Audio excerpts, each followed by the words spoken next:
Ya, shalom, selamat berjumpa di dalam kontekstual Bible Reading. Pagi ini sampai kitab Keluaran 39. Silahkan. Keluaran pasal 39. Dari kain ungu tua, kain ungu muda, dan kain kirmisi buat merekalah pakaian jabatan yang dipakai apabila diselenggarakan kebaktian di tempat kudus. Juga dibuat mereka pakaian-pakaian kudus untuk Harun, seperti yang diperintahkan Tuhan kepada Musa. Dibuatnyalah baju efod dari emas, kain ungu tua dan kain ungu muda, kain kirmisi dan lenan halus yang dipintal benangnya.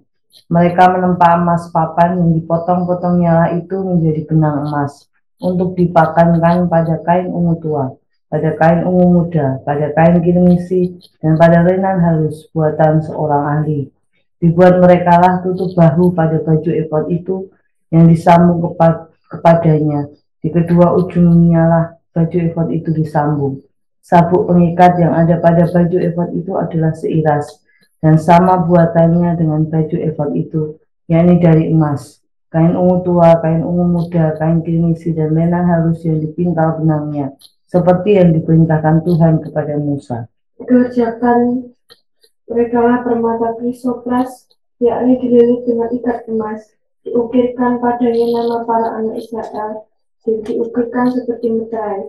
Ditaruhnyalah itu pada kedua tutup bahu baju efod sebagai permata peringatan untuk mengingat orang Israel, seperti yang diperintahkan Tuhan kepada Musa. Dibuatnyalah tutup dada buatan seorang ahli. Buatannya sama dengan baju efod, yakni dari emas, kain ungu tua, kain ungu muda, kain kirmisi, dan lenan halus yang dipintal benangnya. 4 persegi dibuatnya itu, lipat 2 dibuat mereka tutup dada itu, dijengkal panjangnya dan dijengkal lebarnya. Ditata mereka lah itu dengan 4 jejer permata yaspis merah, krisolit, malakit. Itulah jejer yang pertama. Jejer yang kedua, permata batu darah, lasurit, yaspis hijau. Jejer yang ketiga, permata ambar, ake, kecubung. Jejer yang keempat, permata pirus, krisopras, dan nefrit, dililit dengan ikat emas. Demikianlah permata-permata itu dalam tatahannya. Sesuai dengan nama para anak Israel, permata itu adalah 12 banyaknya, dan pada tiap-tiap permata ada diukirkan seperti meterai, nama salah satu suku dari yang 12 itu. Juga dibuat merekalah untuk tutup dada itu untai berpiling, yang buatannya sebagai tali berjalin dari emas murni. Dibuat merekalah 2 ikat emas dan 2 gelang emas, dan kedua gelang itu dipasang pada kedua ujung tutup dada. Dipasang merekalah kedua untai emas yang berjalin itu pada kedua gelang itu di ujung tutup dada. Kedua ujung lain dari kedua untai berjalin itu dipasang merekalah pada kedua ikat emas itu. Demikianlah dipasang pada tutup bahu baju efod di sebelah depannya. Dibuat merekalah 2 gelang emas dan dibubuh pada kedua ujung tutup dada itu, pada pinggirnya yang sebelah dalam yang berhadapan dengan baju efod. Juga dibuat merekalah 2 gelang emas dan dipasang pada kedua tutup bahu baju efod di sebelah bawah pada bagian depan, dekat ke tempat persambungannya di sebelah atas sabuk baju efod. Kemudian diikatkan merekalah tutup dada itu dengan gelangnya kepada gelang baju efod dengan memakai tali ungu tua, sehingga tetap di atas sabuk baju efod, dan tutup dada itu tidak dapat bergeser dari baju efod, seperti yang diperintahkan Tuhan kepada Musa. Dibuatnyalah gamis baju efod, buatan tukang tenun, dari kain ungu tua seluruhnya. Leher gamis itu di tengah-tengahnya seperti leher baju sirah. Lehernya itu mempunyai pinggir sekelilingnya supaya jangan koyak. Dibuat merekalah pada ujung gamis itu buah delima dari kain ungu tua, kain ungu muda, dan kain kirmisi yang dipintal benangnya. Dibuat merekalah giring-giring dari emas murni, dan ditaruhlah giring-giring itu di antara buah delima pada ujung gamis itu, berselang-seling di antara buah delima itu. Sehingga satu giring-giring dan satu buah delima selalu berselang-seling pada sekeliling ujung gamis yang dipakai apabila diselenggarakan kebaktian seperti yang diperintahkan Tuhan kepada Musa. Dibuat merekalah kemeja dari lenan halus, buatan tukang tenun untuk Harun dan anak-anaknya, serban dari lenan halus, listar yang indah dari lenan halus, celana lenan dari lenan halus yang dipintal benangnya, dan ikat pinggang dari lenan halus yang dipintal benangnya, kain ungu tua, kain ungu muda, dan kain kirmisi dari tenunan yang berwarna-warna, seperti yang diperintahkan Tuhan kepada Musa. Dibuat merekalah patam, jamang yang kudus dari emas murni, dan pada jamang itu dituliskan tulisan, diukirkan seperti meterai, kudus bagi Tuhan. Dipasang merekalah pada patam itu tali ungu tua untuk mengikatkan patam itu pada serbannya di sebelah atas seperti yang diperintahkan Tuhan kepada Musa. Demikianlah diselesaikan segala pekerjaan melengkapi kemah suci, yakni kemah pertemuan itu. Orang Israel telah melakukannya tepat seperti yang diperintahkan Tuhan kepada Musa, demikianlah mereka melakukannya.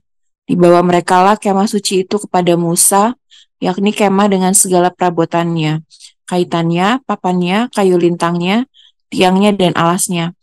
Tudung dari kulit domba jantan yang diwarnai merah, tudung dari kulit lumba-lumba, tabir penudung, tabut hukum Allah dengan kayu-kayu pengusungnya dan tutup pendamaian, meja segala perkakasnya, dan roti sajian.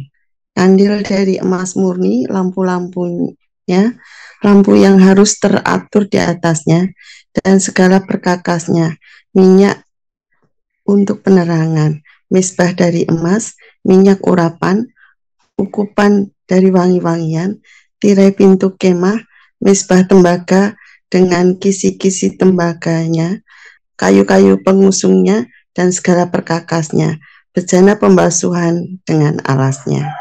Layar pelataran, tiangnya dan alasnya, dan tirai untuk pintu gerbang pelataran, talinya dan patoknya, segala perkakas untuk pekerjaan mendirikan kemah suci, yakni kemah pertemuan itu.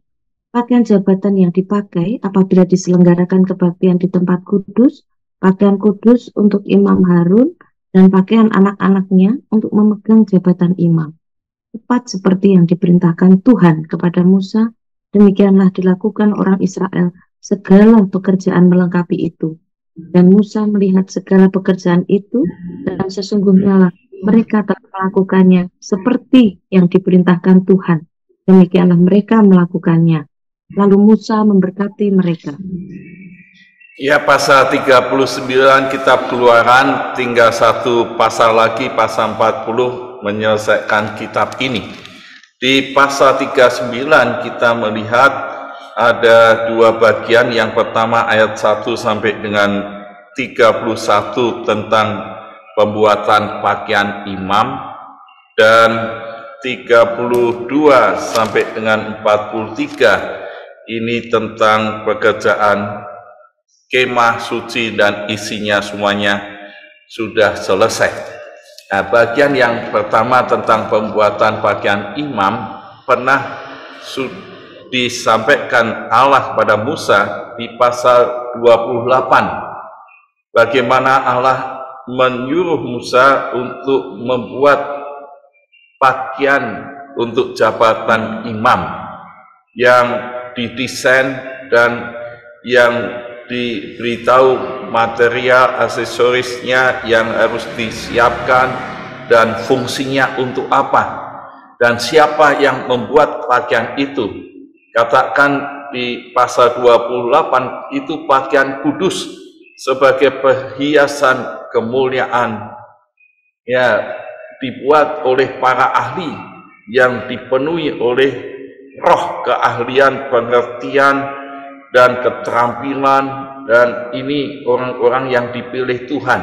Nah, di dalam pasal 28 sekarang dilaksanakan di pasal 39 bagaimana pembuatan baju imam ini. Dan di pasal 28 kemarin kita sudah melihat bahwa apa fungsi pakaian imam, yaitu jelas kekudusan. Kalau dilihat antitipenya, jadi itu tipe dengan tafsir antitipe, maka di dalam perjanjian baru orang yang percaya 1 Petrus 2 ayat 9-10, kamulah imamat yang rajani. Jadi orang-orang yang percaya mestinya juga mempunyai pakaian kekudusan. Jadi yang ditampilkan itu kekudusan dan kemuliaan yang ada bagi orang yang percaya. Dan kalau yang kerjakan para ahli yang dipenuhi dengan Roh Allah sebagai tipe di Perjanjian Baru di Kisah Rasul 1 ayat 8, yaitu murid-murid Yesus dipenuhi dengan Roh Kudus, dipenuhi dengan Roh Kudus untuk menjadi saksi-saksi Kristus. Dia ahli untuk menyaksikan yaitu Yesus sebagai Tuhan dan Juru Selamat. Ini fungsi dipenuhi dengan Roh Kudus untuk berani, tepat untuk melakukan sebagai saksi-saksi Kristus. Nah, ini sekarang bagian pembuatan pakaian imam. Kita melihat di ayat 1 sampai dengan 31, semua tepat seperti yang diperintahkan Tuhan. Itu pakaian-pakaian itu dibuat, baik baju efod, tutup dada, pakaian gamis, dan ada kemeja dari lenan halus, dan secara detail semua sudah dijelaskan di pasal 28. Sekarang dikerjakan dengan baik dan dengan teliti, dengan tekun. Lalu kita melihat bagian pasal 39 ini ada dalam pembuatan itu diulang-ulang satu catatan penting, yaitu mereka semua dibuat seperti yang diperintahkan Tuhan kepada Musa. Nah, berulang-ulang di ayat 1, ayat 7, ayat 21, 26, 31, berulang-ulang seperti yang diperintahkan Tuhan. Berarti dia tahu firman Tuhan, perintah Tuhan, dan taat seperti yang diperintahkan Tuhan. Di dalam pembuatan baju itu sangat detail, sangat rumit. Mereka tidak punya keinginan untuk mengubah atau memodifikasi atau melihat dengan tafsir sendiri, ini lebih bagus ini, dan dia rubah sendiri menurut keinginannya sendiri. Tapi justru yang diperintahkan Tuhan tepat. Dan sudah akhir-akhir ini banyak hamba-hamba Tuhan yang menafsir firman Tuhan dengan pikirannya sendiri, keinginan sendiri, dan akhirnya meleset, sesat, tidak tepat seperti yang diperintahkan Tuhan. Ini tidak ada pada para ahli yang membuat baju imam ini. Pakaian imam dikerjakan dengan tepat seperti yang diperintahkan Tuhan. Ini ketaatan dan ketepatan. Lalu yang kedua dilihat di sini, saudara, seperti yang diperintahkan Tuhan kepada Musa. Itu hamba Tuhan yang dipilih Tuhan, yaitu pimpinan umat Israel pada waktu itu, dan mereka mentaati apa yang diperintahkan pimpinannya, karena dia yang ditetapkan Tuhan sebagai pimpinan, dan ia tidak melakukan yang menyimpang, dan menghormati, menghargai, menundukkan diri kepada Musa yang Tuhan pakai untuk memerintah. Nah, seringkali kita tidak mau menaati otoritas yang di atas kita karena beda keinginan, beda tafsiran, beda model, dan melihat ini mereka taat, dan kita tahu sekarang antitipenya saya ambil dari Yohanes 14 ayat 21. Jadi mereka ini orang-orang Israel, kita lihat antitipenya kalau itu orang-orang yang percaya kepada Yesus Kristus, Yohanes 14 ayat 21 ini jelas mengatakan, barang siapa memegang perintahku, perintah Yesus, dan melakukannya, dan itulah ketaatan, di bahasa Inggrisnya obey, itu ketaatan, dan dialah yang mengasihi aku, kata Yesus. Jadi di dalam tipe umat Israel itu berdasarkan perintah dan itu harus ditaati, tetapi di Injil Yohanes ada satu relasi yang digambarkan oleh Yesus. Dia adalah Allah itu Bapa dan Yesus anaknya. Orang percaya bisa menyebut Allah itu Bapa, dan relasi ini yang tampak bahwa anak-anak Allah akan terus memegang perintah Yesus dan melakukannya dengan taat dan setia, tepat, maka disebut dialah yang mengasihi Yesus. Di ayat selanjutnya, orang-orang yang mengasihi Yesus, dia akan dikasih oleh Bapa, dan Yesus pun dia mengasihi dia. Dan ini antitipenya jelas. Dan yang kedua, di ayat 32 sampai 43 kita dapat data, demikianlah diselesaikan segala pekerjaan melengkapi kemah suci, yaitu kemah pertemuan, dan orang Israel telah melakukannya tepat seperti yang diperintahkan Tuhan kepada Musa. Ada kata tepat seperti yang diperintahkan Tuhan kepada Musa, demikianlah mereka melakukannya. Dan kalau melihat ini pembuatan kemah suci dan semua perlengkapannya sekitar 5 bulan lebih, dan kalau melihat dengan waktu yang singkat, semua pekerjaan yang sulit, rumit dikerjakan para ahli dengan tepat seperti yang diperintahkan Tuhan, relatif cepat.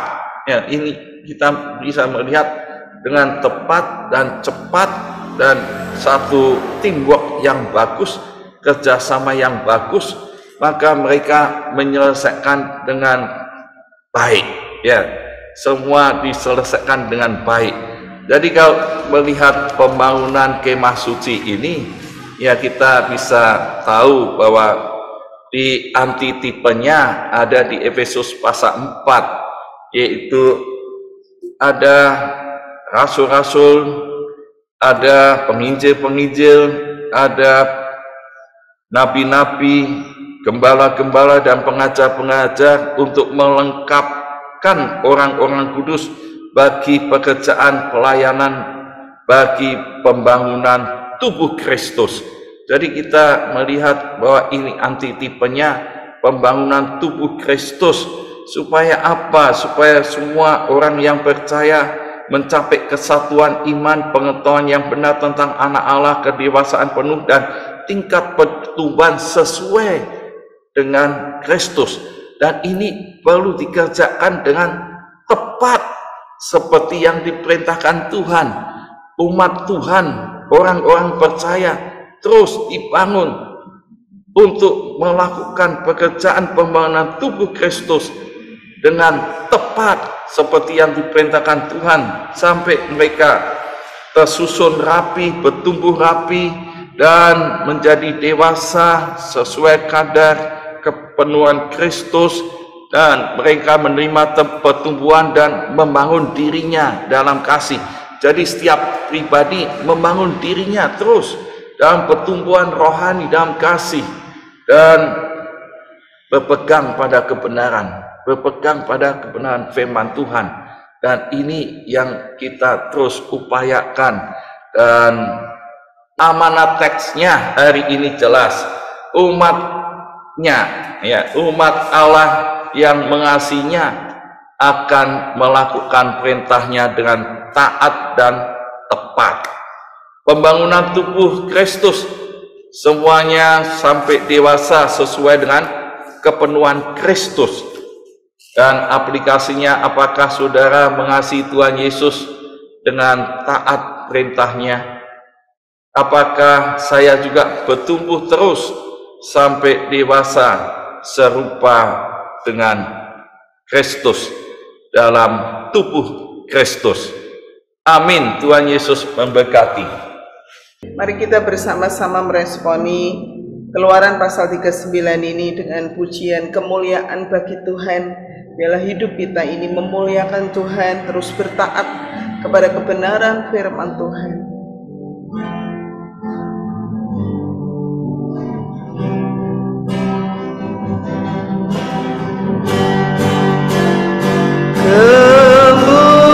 Kemuliaan bagi Tuhan di tempat maha tinggi, Raja diagukan dan dipuji.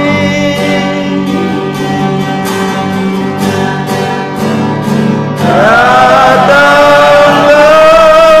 kerajaanmu, jadilah kehendakmu, seluruh bumi menduga kemuliaanmu, kemuliaan. Kemuliaan bagi Tuhan di tempat maha tinggi, Raja diagukan dan dipuji.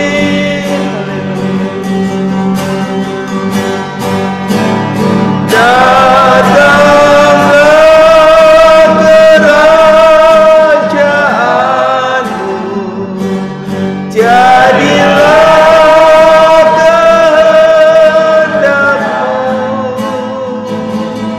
seluruh bumi menduga kemuliaanmu. Tempat ini penuh kemuliaan Tuhan.